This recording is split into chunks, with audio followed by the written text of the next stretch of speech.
مانجو. مانجو غلة عاش من يفصلنا. مانجو من يا جماعة؟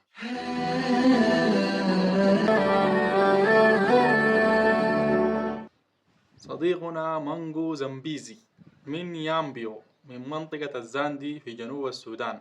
تحية لأهلنا الجنوب. القصيدة دي يا جماعة اتكتبت في بداية الأربعينات، عندما تقرر نقل الأستاذ مانجو زمبيزي الذي كان معلما في جامعة بخت الرضا إلى ملكال. الكلام ده يبان المستعمر، وفي ذلك الوقت كان المستعمر يعمل جاهدا لتفريق الجنوب.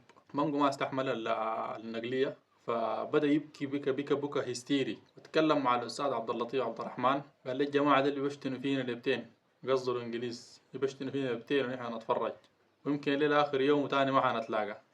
فتأثر الأستاذ عبد اللطيف عبد الرحمن وكتب هذه الأبيات التي ظلت من ضمن القصائد الخالدة في أذهان جميع الطلاب.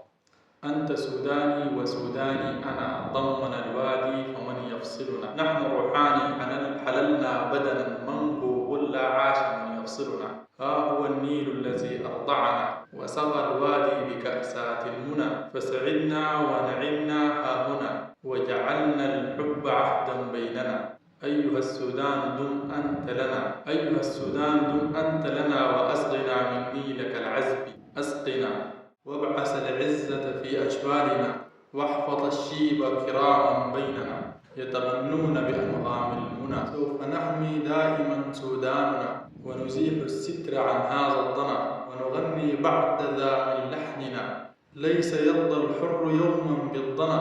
أيها السودان دم أنت لنا، منبو قل لا عاش من يفرقنا.